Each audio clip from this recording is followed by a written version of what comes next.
The stars outside the dusty spaceport diner blinked like tiny fireflies in the sky. The world had changed, but hunger had not. Lena stood behind the counter, wiping the same old metal surface she had cleaned 100 times before. Her arms ached. Her back hurt, and her feet felt like they were on fire. But she didn't complain. Complaining never paid rent. She looked at the clock. It was almost midnight, 1 more hour before closing. The place was empty now. Only one old robot buzzed. In the corner, broken and out of service.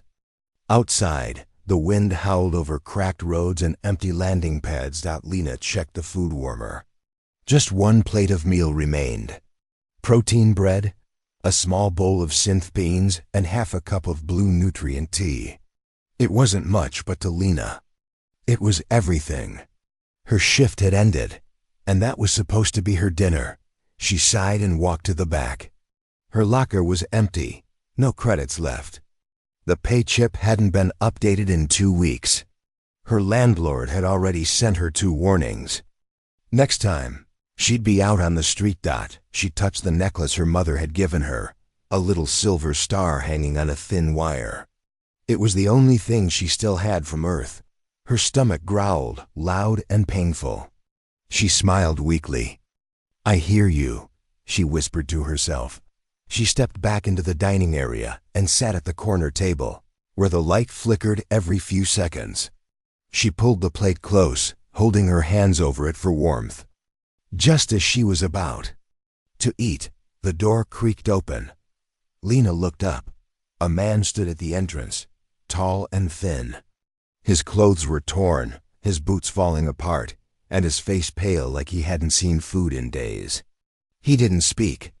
He just looked around, as if unsure. If this place was real or not. Lena stood.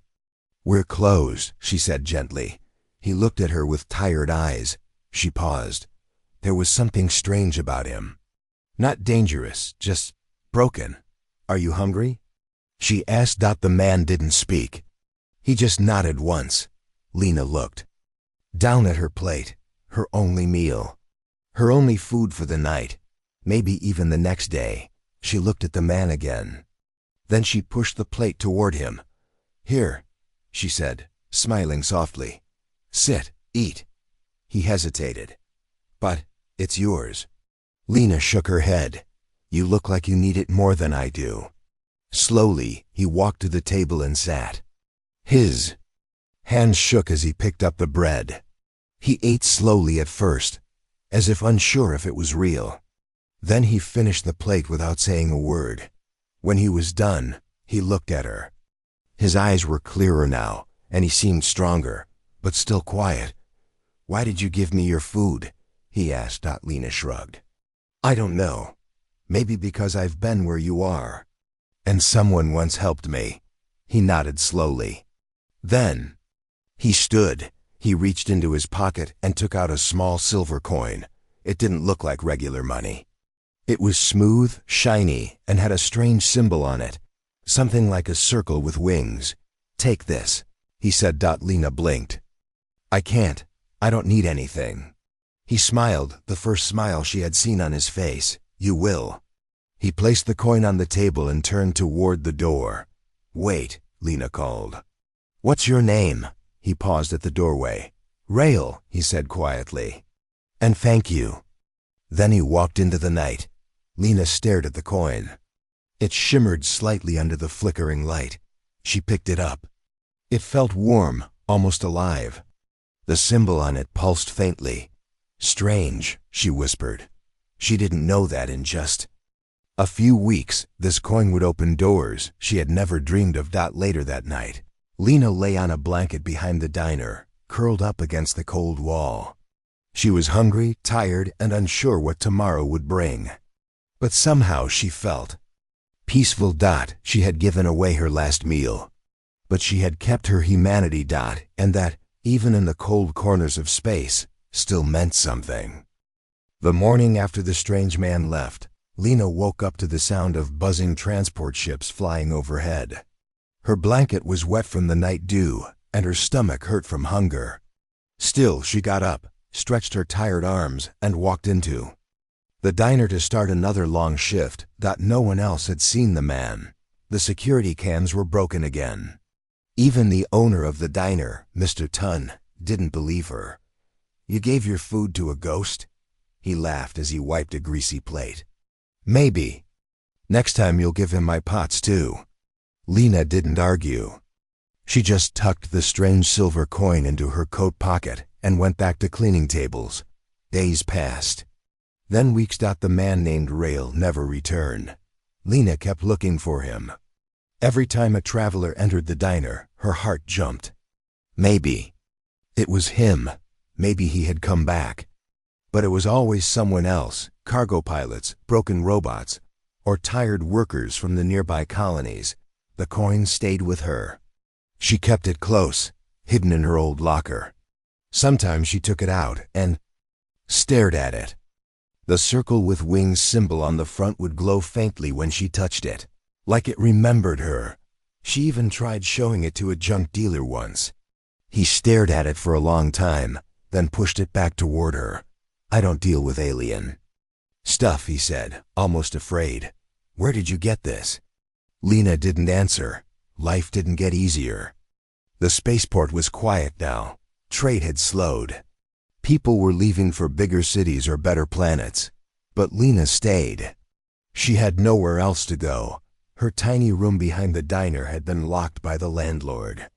Now she slept in the back storage room on a pile of old blankets.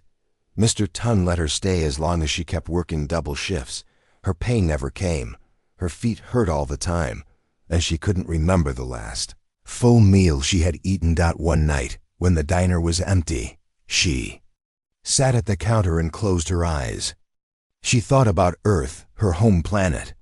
She had left years ago, dreaming of a better life among the stars. But space was hard, cold, unforgiving.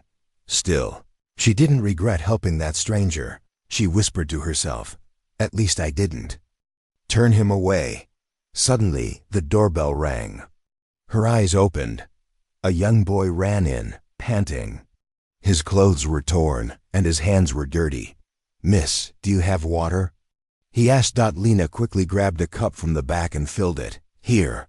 The boy drank quickly. Then he looked at her with wide eyes. "You're the waitress who helped the dying man, aren't you?" Lena was surprised. "How do you know about that?" The boy smiled.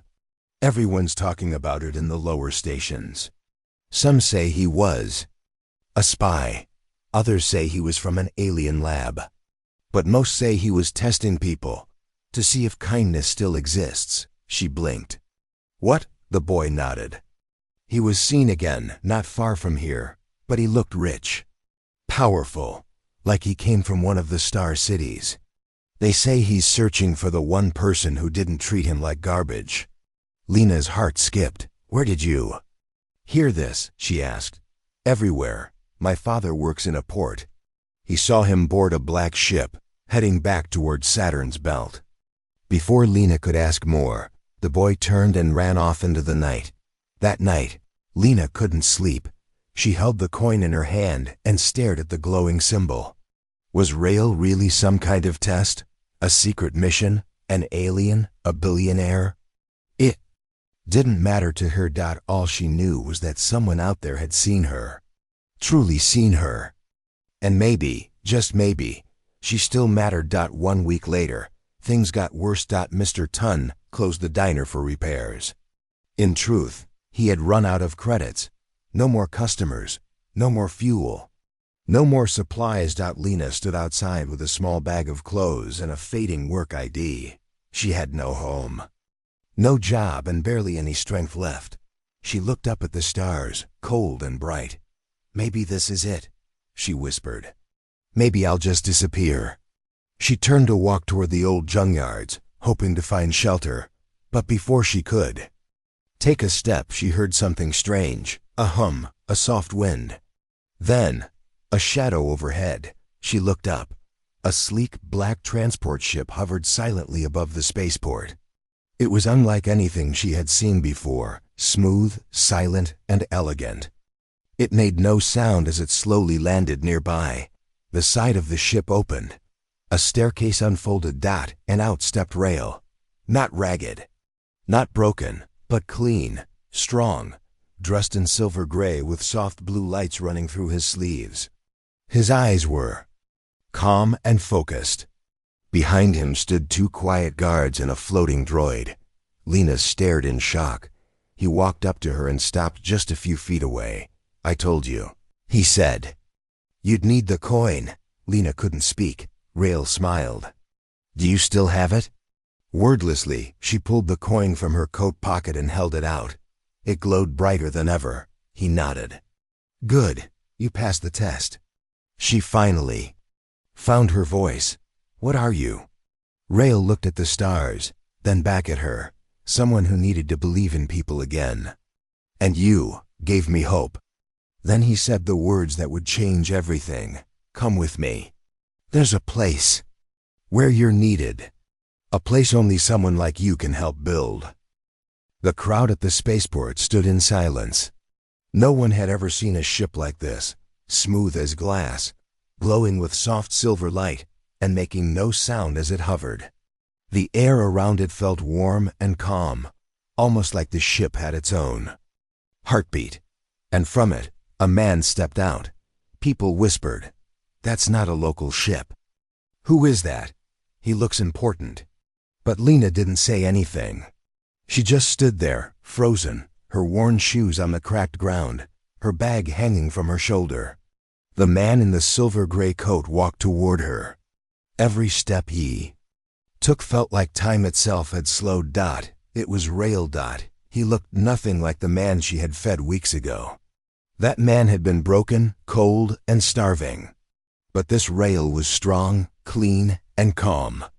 His clothes were made of smooth material that shimmered like water. A glowing line ran down his arm. Behind him floated a quiet silver drone, blinking softly.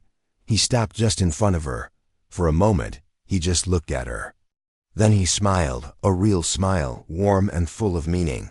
"I told you I'd return," he said. Lena stared at him, confused. What is all this? What's going on? He looked around at the dusty port, at the small crowd still watching from behind shipping crates. "Can we talk somewhere quieter?" She nodded slowly. He held out his hand, and for a moment, she hesitated. Then she took a dot inside the ship. Everything looked like a dream. The walls glowed softly. The floor was smooth, but warm to her feet. Lights moved like waves on water. The air smelled fresh, like a forest after rain. There was no noise, just a gentle hum, like a heartbeat. Rail led her to a small sitting area. As soon as she sat, the chair adjusted to her shape, as if it could sense her pain. He sat across from her. "You're not just a traveler," Lena said. "You're someone important." Rail nodded. "Yes, but I wasn't always." He leaned forward.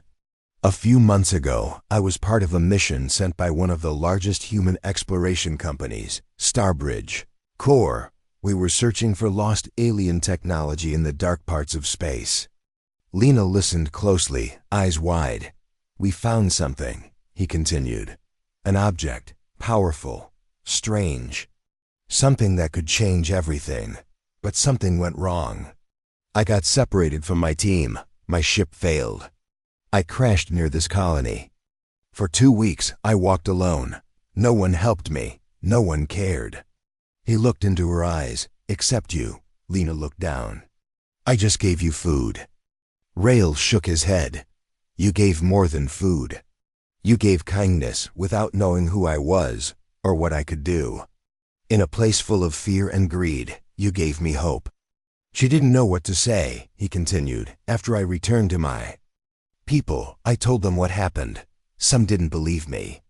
Others were shocked. So we started a new mission, to find the people who still had heart, who still believed in helping without reward." He pulled something from his coat, a small glowing tablet. A file appeared. Project Terraheart. Lena blinked. "What's that?" Rail smiled. "A new human settlement. Not just another city or colony, but a whole world, built from the ground up. A place where kindness, trust, and courage come first. He tapped the screen. We found a planet, Droxel. It's old, dusty, half-dead. No one wants it, but we do. We believe it can live again. And we want people like you to help us do it. Lena laughed softly. I'm not a leader, I'm just a waitress. No, Rael said gently. You're more. You've lived pain. You've seen people at their worst and still chose to be good. That's what we need. She leaned back in the chair. Her heart pounded. For years, she had been invisible, just another face behind a counter. But now, someone saw her. Truly saw her. I don't know what I can offer, she whispered.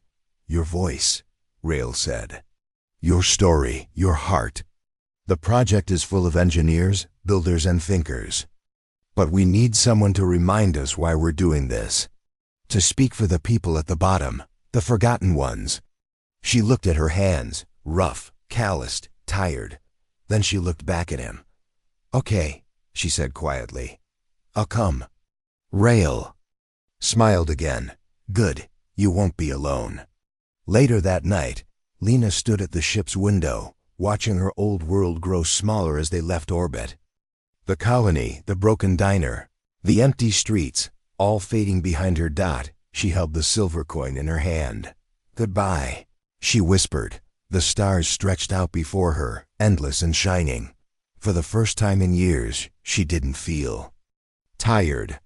She felt ready. Far ahead, on a quiet, dusty planet, a team of scientists, engineers, and dreamers were preparing for something big. A new chance. A new world. And at the heart of it, soon would stand a woman who once gave away her last meal, not for reward, but because it was right. Her name was Lena, and her story was just beginning. The ship moved silently through the stars. From the large window, Lena could see the endless black sky filled with distant lights. Planets and moons drifted far below, but they looked small now, like marbles floating in space. She sat quietly, still trying to believe this was real. A week ago, she was just a broke waitress. Now she was flying through the galaxy in a ship smoother than glass, heading to a world that barely had a name. Rael entered the room, holding 2 cups of steaming green tea. He placed one in front of her and sat down. How are you feeling? He asked. Lena smiled faintly. Like I'm dreaming. I keep waiting to wake up back in the diner. You're not dreaming, Rael said. You're moving forward. She looked out the window again. So tell me more about this place. Droxel, Rael nodded. He tapped on the table, and a glowing map appeared in the air. A spinning gray planet with patches of blue and red across its surface. Droxel was once home to an alien race, he explained. But they vanished hundreds of years ago. The air is thin but breathable. There are deep valleys, underground rivers, and strange metal ruins left behind. Lena stared at the image. Why hasn't anyone claimed it? Rael shrugged. It's not valuable. No big cities, no gold, no famous landmarks. Just dust, silence, and broken machines. So people ignored it. She looked at him. But you didn't. No, he said. Because I believe forgotten places still have life in them. Like people, all they need is a second chance. That evening, Rael took Lena on a tour of the ship. They passed through halls lined with soft lights and floating screens. In one room, young scientists were studying alien soil samples. In another, builders were designing machines for farming and clean water. Everyone they passed greeted Lena with polite nods and curious smiles. Rael finally stopped in front of a glass door. This will be your room, he said. The door slid open with a soft hiss. Inside was a small but beautiful space, a warm bed, clean clothes, and a window that looked out into the stars. Lena stepped in slowly. She had never had a room like this. Not even as a child. Rael stood at the doorway. You deserve this. She turned. I didn't do anything special. You were human when it mattered most, he said. And that's rare. He paused, then added, Tomorrow we'll arrive at the station near Droxel. The leaders of Project Terraheart want to meet you. I've told them what you did. They want to hear it from you. Lena swallowed hard. Why would they care about me? Rael smiled. Because you represent what this mission is about, starting over with honesty, kindness, and hope. The next day, the ship docked with a large ring-shaped station floating above Droxel. The station was still under construction, but it already glowed with soft blue lights and energy fields. As they stepped off the ship, a group of people waited near the landing area. There were men and women in clean uniforms, engineers with tool belts, and a few people in long robes with datapads in hand. Rael whispered, Don't be nervous. Just be yourself. Lena nodded, though her heart beat fast. A tall woman stepped forward. Her hair was short and her eyes sharp but kind. She introduced herself as Director Selen, leader of the Terraheart Project. We've heard a lot about you, she said. Lena gave a small bow. I'm just happy to be here, Selen smiled. Let's walk. They led her through parts of the station. From a large glass floor, Lena saw Droxel turning slowly below. Its surface was gray, but she noticed patches of blue lakes and green beginning to spread. We've started small tests, Selen explained. The planet responds slowly, but it has potential. In 5 years, we could build real cities. In 10, it might become a new home for thousands. She looked at Lena, but we need people who understand what survival really means. People who have lived at the bottom and still stayed good. Lena blinked. You think I can help with that?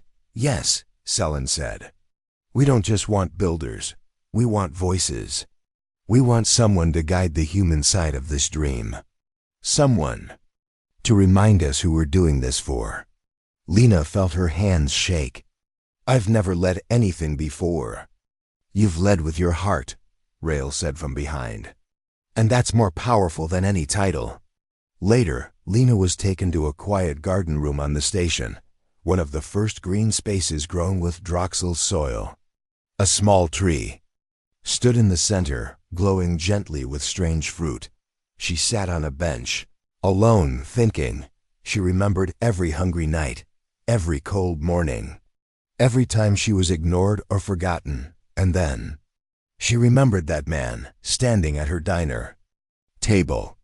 She had nothing, yet still gave. Now she had something again. A place, a chance. She stood up. The next day, she spoke before the Terraheart team, not with big words, not with perfect grammar, just with honesty. I was just a waitress, she said. I worked hard, I was tired, and no one saw me.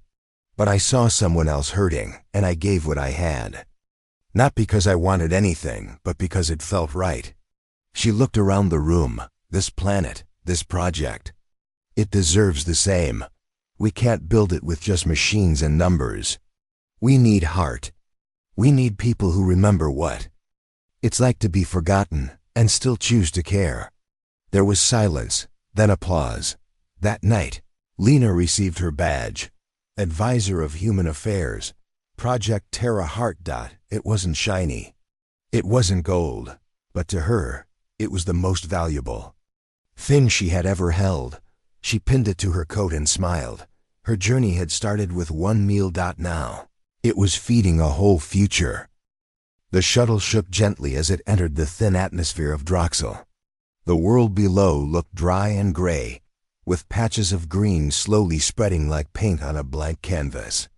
Rivers ran through cracked valleys, and winds danced over old alien ruins buried under dust. Lena sat by the window, watching the surface come closer. Her heart beat faster. This was her first time setting foot on a planet that few had dared to explore. Rael sat beside her, calm as always. Are you ready? He asked. Lena gave a soft smile. No, but I'm going anyway. Rael nodded. That's the spirit we need. The shuttle landed in Base Haven, the first human settlement on Droxel. It wasn't much, Just a few buildings, solar towers, greenhouses, and a control dome. But to Lena, it looked like a miracle.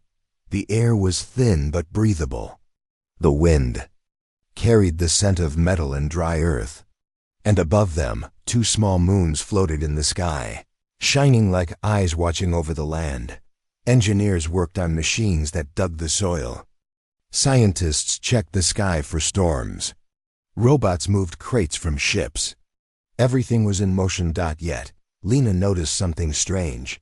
People looked tired. They walked with heavy steps. Their faces were serious, voices quiet. Later that evening, Lena stood in the meeting hall. The walls were made of recycled steel, and the lights flickered now and then. Around her sat the heads of different teams: agriculture, energy, security, environment. Director Sullen opened the meeting. "We've made progress in numbers. Water levels are stable. The crops are growing faster than expected. But," she looked at everyone, "we're losing the human part. People are burning out. Some are asking to return to orbit. A few have even quit." She turned to Lena. "This is why we brought you here." Lena stood, nervous but honest. She looked around and said, "You have built a base. A strong one. But where are the smiles? Where is the feeling that this place is home?"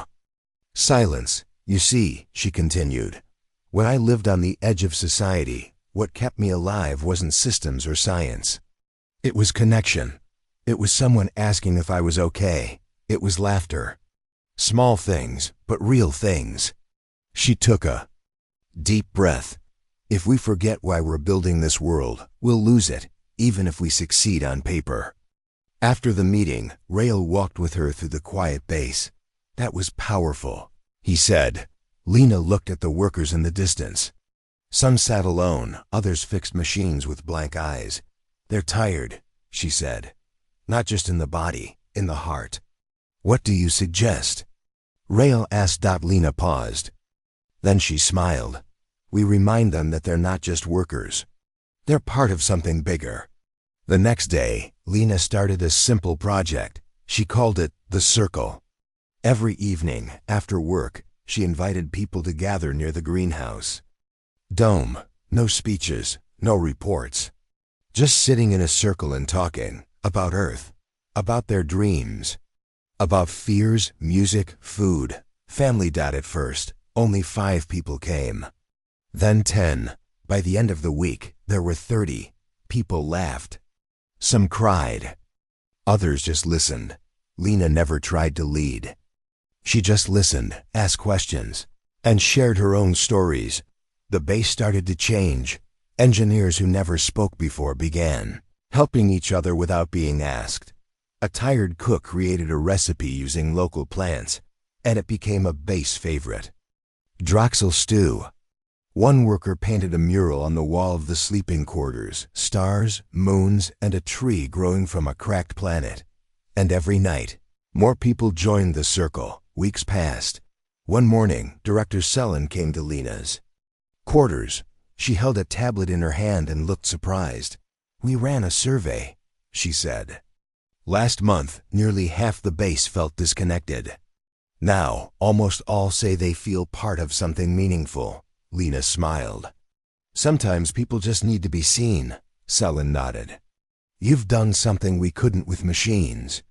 Or training, you gave the mission a soul. But not everything was easy. One day, alarms rang across the base. A dust storm was coming, fast and strong. Lena helped gather people into the safe domes. She comforted children, handed out water, and checked in with those who were scared. The storm lasted 2 days. When it ended, the base was damaged but not broken. No lives were lost. And for the first time, Lena saw something beautiful. The people were stronger, united. Not just because of systems, but because they trusted each other. Later, Rael found her sitting alone outside the greenhouse, watching the sunset paint the dusty sky. "You've changed this place," he said. Lena shook her head. "No, they changed themselves. I just reminded them who they were." Rael smiled. "That's what leaders do." She looked at the glowing plants. Behind the glass, this planet was dry, empty. People thought it had no value. But now it's growing, Rael nodded. Just like you. That night, Lena wrote a message to be sent back to Earth. To anyone who feels forgotten. To those living in shadows with nothing but a kind heart, you matter. Even one small action, one meal, one smile, one word, can grow into something powerful. I gave away my last food once. Now I help feed a world. Morning on Droxel was quiet. The wind blew softly through the valley near Base Haven, carrying fine dust across the growing fields. Greenhouses stood like glass shells, glowing gently under the two moons. Birds, strange ones, bred from Earth, and Droxel species chirped their first songs inside the main control dome. However, the mood was not peaceful. Director Sellen stood with her arms crossed, facing a group of top engineers, scientists, and leaders. On the screen behind them, red warnings blinked one after another. System failure detected. Soil rejection levels rising. Power drain detected in Sector 3. Lena stood quietly in the corner, listening. Rael turned to her. His voice was calm, but there was tension in his eyes. Something in the ground is rejecting our tech. We think alien energy fields are buried deep below the surface. Sellen added. Machines are shutting down. Crops are dying in some areas. We can't figure out why. The room fell silent. One of the scientists sighed. We can't fix this fast enough. Maybe we should move the base. Or even leave the planet. Lena's heart dropped. Leave? She asked. After everything we've built? Sellen looked tired. If we can't grow food or keep power stable, we can't survive here. Lena walked alone through the greenhouse. The leaves of the new plants were turning yellow. The roots looked weak. She knelt down and touched the soil. It felt cold, lifeless. She remembered her first day here, how hopeful everyone was. Now, fear was growing again. That night, she joined the circle, but this time, people were quiet, worried. One young builder spoke up. I came here for a future. But now it feels like Droxel is rejecting us. Lena listened. Then she stood. We're tired, she said. We're scared. But we're not finished. She pointed to the people around her. You are the strongest people I've ever met. You've built life on a planet no one else wanted. Don't give up now, a woman asked. But how? We can't fight alien energy. Lena took a deep breath. Maybe not with machines, but maybe with understanding. The next day, Lena asked Rael and Sellen for permission to visit the ruins. Far outside the base, the old alien structures half buried in sand and rock. No one had explored them deeply, afraid they might be dangerous. I think the answers are there, she said. If Droxel is rejecting us, maybe it's because we haven't learned its story yet. Rael hesitated. It's risky. Sellen looked at Lena. Are you sure? She nodded. Let me try. A small team was sent with her, 2 explorers, a scanner drone, and a quiet tech expert named Oren. They rode across the dusty hills in a crawler, stopping near a black stone tower that leaned like a broken finger. The ruins were silent, but not dead. Lena stepped inside the strange doorway. Symbols lined the walls. The floor pulsed faintly under her boots. Oren set up his scanner. The drone floated through the chamber, reading signals. After an hour, he turned to Lena, eyes wide. I think this isn't just a ruin, he said. It's a message. The energy under the ground, it's not attacking. It's trying to connect. Lena stepped forward. Connect with what? With us, Oren said. Back at Base Haven, Lena and Oren presented their findings. The alien energy wasn't rejecting machines. It was responding to fear and stress signals from human tech. It was almost emotional. Rael leaned forward. Are you saying the planet is alive? Not like a person, Oren said, but like a memory, a feeling. Something is stored here, and it reacts to how we act. Lena spoke softly. then maybe Droxel isn't just soil and sky. Maybe it's listening. Selen looked around the room. What do we do now? Lena smiled. We stop fighting the planet and start talking to it. Over the next few days, the base changed its approach. Machines were adjusted to be slower, more natural. Workers were trained to move with calm, not force. Loud signals were replaced with quiet pulses. Greenhouse lights were dimmed to mimic real sunlight. Even the circle changed. People told stories to the planet as if it could hear. And slowly, things began to heal. The plants grew again. The power system stabilized. The soil warmed under their hands. One evening, Rael found Lena near the main farm dome. She was planting seeds with children from the colony. You did it, he said. No, she said, smiling. We did. Rael sat beside her. I always believed machines would save us, but now I see. Humanity's our true strength. Lena looked at the setting sun. We came here thinking we had to control this place, but what we needed was to respect it. A week later, Director Selen held a special gathering. The base was brighter now. People laughed again. Music played softly from one of the domes. Selen stood on a platform and addressed everyone. This was our greatest challenge, she said. Not just fixing broken tech, but fixing ourselves. And we could not have done it without someone who reminded us what it means to listen, to feel, and to care. She turned to Lena. Thank you. You saved more than this mission. You saved our purpose.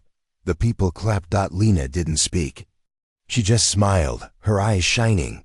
That night, she sat alone under the stars, holding the silver coin Rael had once given her. From a simple diner to a distant world, from hunger to hope, it had all begun with one act of kindness. Now Droxel lived, and so did she. 5 years had passed since that cold day when the soil rejected their machines. Now Droxel was no longer a dead planet. It was alive, with people, with green fields, with laughter. A shining city named New Dawn stood at the heart of the colony, surrounded by thick forests and silver towers. Drones flew above, not as tools of control, but as helpers. Water flowed through clean canals. Children played on stone paths carved with both human and alien symbols, side by side. And today was a special day. The sky above the city was filled with ships, transporters, media drones, and delegates from every corner of the solar system. Today was the official opening of Droxel as a free human world. In the grand dome of Unity Hall, people gathered from all over. Leaders, builders, scientists, farmers, even those who had once given up hope. And standing on the stage in front of them all was a woman in a simple gray suit, her hands calm and steady. Lena. Her face was older now, not with age, but with strength. Her eyes held the memory of pain, hunger, and loneliness, but also the joy of survival. She looked out at the crowd and smiled. Rael stood nearby, watching proudly. Lena stepped up to the podium. The room fell silent. Only the soft hum of wind outside the dome could be heard. She took a deep breath and began. 5 years ago, this planet almost pushed us away. It didn't trust us. It felt our fear. It felt our anger, and it gave it right back. She looked up at the high ceiling, where stars could be seen through the transparent roof. But we didn't leave. We learned. We changed how we spoke, how we worked, how we lived. We listened not just to each other, but to the world itself. The crowd listened closely. I came to Droxel with nothing. I was a broke waitress who had one meal left and gave it away to a stranger. I thought that was the end of my story. But I was wrong. She paused, letting the silence grow meaningful. That stranger reminded me of something important. That even when we have nothing, we can still give. We can still care. And that single moment, that act of kindness, started something bigger than I could ever imagine. Applause rose in the dome. People stood and clapped. not just for Lena, but for what she represented. After the ceremony, Lena and Rael walked together through the blooming gardens of the city. "Never thought you'd be standing in front of the entire system, did you?" Rael said, smiling. Lena laughed. "I was just trying to survive one day at a time." Rael looked at her with respect. "You did more than survive. You helped humanity grow." They stopped beside a small fountain. In its center stood a statue, not of a soldier or a machine, but of a diner table with 2 chairs. One side was empty. On the other, a girl sat, offering a plate to a shadowed figure. The plaque read, "Kindness is the first spark of greatness." Lena stared at it quietly. "It's beautiful," she said softly. "It's your story," Rael replied. She turned to him. "No, it's our story. All of us. Every builder, every child, every person who didn't give up." Later that evening, a large screen lit up the city square. A message was being sent to all human colonies across the stars. It was Lena, speaking again, this time to everyone, not just those on Droxel. She said, "We are more than just explorers. We are more than machines and data. We are dreamers. We are builders. We are the ones who turn broken land into living homes. We are the ones who fall and stand up again. This is not just a planet.